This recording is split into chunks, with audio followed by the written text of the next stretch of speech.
ছাত্রলীগের বাগেরহাট সদর উপজেলা সভাপতি জুয়েল হাসান সাদ্দাম জামিনে মুক্তি পেয়ে বাড়িতে ফিরেছেন।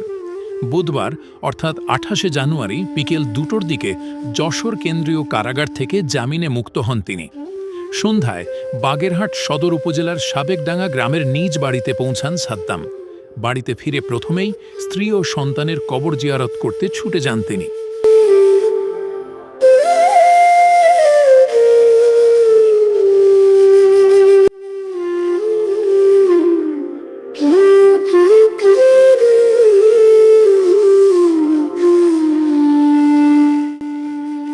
এরপর স্থানীয় সাংবাদিকদের বিভিন্ন প্রশ্নের জবাবে জুয়েল হাসান সাদ্দাম বলেন, আমি অ্যারেস্ট হয়েছি 5ই এপ্রিল। আমি যে কটা মামলা আমার হয়েছে, প্রতিটা মামলার সময় আমি দেশের বাইরে, একের পরে এক মামলা। আসলে আমি দেশের বাইরে ভিসায় গেছি ট্রিটমেন্টে, আমি দেশে আবার ব্যাক আসছি। আমি যদি কোনো অন্যায় কাজ করতাম তাহলে তো আমি দেশে ব্যাক আসতাম না। আমি ভিসা শো করেছি, আমার ভিসা শো করার পরেও আমার মামলাগুলো হয়নি। আমার স্ত্রী জামিন করানোর জন্য কোর্টের এই দুয়ার সেই দুয়ার বিভিন্ন জায়গায় দৌড়াতে হাঁপায় গেছে। আমার স্ত্রী অনেক হতাশাগ্রস্ত ছিল। আজকে একটা জিনিস দেখেন, আমি জেলের ভিতরে, আমি আওয়ামী লীগ করি, আমি ছাত্রলীগের একজন নগণ্য কর্মী হয়ে আমি জেলে গেছি। আমার 3টে মাস ফেলে রাখা হয়েছে, জেলবন্দি। এবং আমার 3টা মাস, আমি তো রাষ্ট্রের নাগরিক, আমি তো ফোন কল সরকারের কাছে পাই, প্রতিটা আসামি ফোন কল পেয়ে থাকে, আমি তো সেই ফোন কল পাইনি। আজকে যদি আমি ফোন কলটা পাতাম, আমার স্ত্রীকে সান্ত্বনাটা আমি দিতে পারতাম।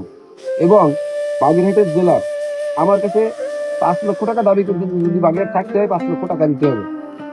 আমার স্ত্রী, যদি আমি বাগেরহাট থাকতে পারতাম, আমার কাছে টাকা নিয়ে আমি দিতে পারি না।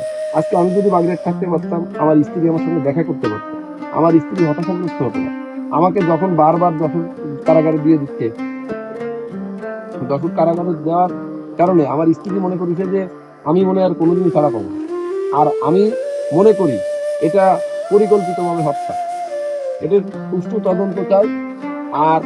আর একটা মেসেজ, এটা আপনাদের মাধ্যমে সবাইকে বলতে চাই যে এই জেলার, আপনারা এই জেলারের ব্যাপারে কি লিখবেন না লিখবেন এটা বিবেচনা করে আপনারা একটু দেখবেন। যদি অন্যায় করে থাকে, বাগেরহাটের জেলার যদি অন্যায় করে থাকে, অবশ্যই আপনারা এর বিরুদ্ধে ব্যবস্থা নেওয়ার জন্য আপনারা চেষ্টা করবেন। আর একটা মেসেজ দিতে চাই যে 24-এর আন্দোলনটা হয়েছে রাষ্ট্র কাঠামো পরিবর্তনের জন্য। তাহলে আজকে রাষ্ট্র কাঠামো কোথায়? আজকে আমি আমার সন্তানের লাশ ধরতে পারতেছি না, যেটা রাষ্ট্র আমাকে অধিকার দেয় যে আমি আমার প্যারোলে মুক্তি নিয়ে আমি আমার সন্তান স্ত্রীর পাশে থাকতে পারি। আজকে জামিনটা হলো, আমি আমার স্ত্রী আমি শুধু এতটুকু বলবো। আর মানে আওয়ামী লীগ করার কারণে নির্যাতনের শিকার জেলের ভিতরে, আপনারা জেলের ভিতরে চিত্র যদি দেখেন, এটা জেলের ভিতরে চিত্রটা দেখলে আপনারা মেনে নিতে পারবেন না। সর্বোপরি তারা তো এই দেশেরই জনগণ, আমরা তো এই দেশেরই নাগরিক, আমাদের তো অধিকার আছে। হ্যাঁ, অপরাধ যে করবে অপরাধের বিচার আছে, বিচার হবে। আমি যদি কোনো অপরাধ করি আমার বিচার হবে। এই যে আমার এলাকাবাসী এখানে যারাই আছে, আমি এই এলাকায় আপনারা দেখবেন তথ্য নিয়ে, আমি এই এলাকার কারো জমি দখল, কারো ধান্দাবাজি চান্দাবাজি কোনো তার ভিতরে গেছে কিনা, আমার রাত 2টার সময় ফোন দিলে আমি পুকুরের মতো সেই বাড়ি পৌঁছে গেছি, যে মানুষের উপকার করেছে। কিন্তু আজকে আমি কেন এটা হবো? আমার এলাকাবাসী বলে যে সাদ্দাম কেন এতদিন জেলে থাকবে। তো আপনাদের কাছে দাবি যে এরকম স্ত্রী সন্তান যেন আর কারো না হারাতে হয়। আর এরকম আর একটা বিষয়, কারাগারে 15 দিন পর সাক্ষাৎ, যেটা আমার কপালে অনেকদিন ছিল না এখন, কিন্তু কারাগারে যেন 7 দিন পর সাক্ষাৎটা হয়। 7 দিন পর সাক্ষাৎ হলে পরিবার হতাশাগ্রস্ত থেকে মুক্ত হবে, আসামিরা হতাশাগ্রস্ত থেকে মুক্ত হবে। যদি এই আসামিরা পরিবার হতাশাগ্রস্ত থেকে মুক্ত হয়, তাহলে আমি মনে করি এরকম ঘটনা নাও ঘটতে পারে। আর আমি একজন হাজতি, আমার মামলা বিচারাধীন অবস্থায় আমাকে কেন্দ্রীয় কারাগারে পাঠানোর ইখতিয়ার নাই, আমার কোনো রিপোর্ট নেই। আমি কোনো রিপোর্টের আসামি হলে আমাকে অন্য কারাগারে দিতে পারে। আমি কোনো রিপোর্টের আসামি না, আমি খুনি না, আমি রাজনৈতিক বন্দী। আমাকে যশোর কেন্দ্রীয় কারাগারে দেওয়া হয়েছে, যদিও বা আমি কোনো অন্যায় করে থাকি, আমাকে পানিশমেন্টের জন্য 15 দিন অথবা 1 মাস দিয়ে আবার এনে আমাকে করতে পারছে। আজকে আমার স্ত্রীকে দিয়ে আমি কোর্টে পিটিশন দিয়েছি আমি বাগেরহাট জেলে থাকতে পারি। আমার তো বাইরে আসার একটাই ইচ্ছা ছিল যে আমার স্ত্রী, আমার সন্তানটাকে আমি কোলে নেবো, আমার স্ত্রীকে আমি সময় দেবো। তো আমি সেটা পালাম না। তো আপনাদের মাধ্যমে আপনারা একটু যে কোনো ভাবে একটু এই মেসেজটা পৌঁছে দিয়ে যে বোন দিয়ে যাবে 7 দিন পর পর দেখা করতে হবে।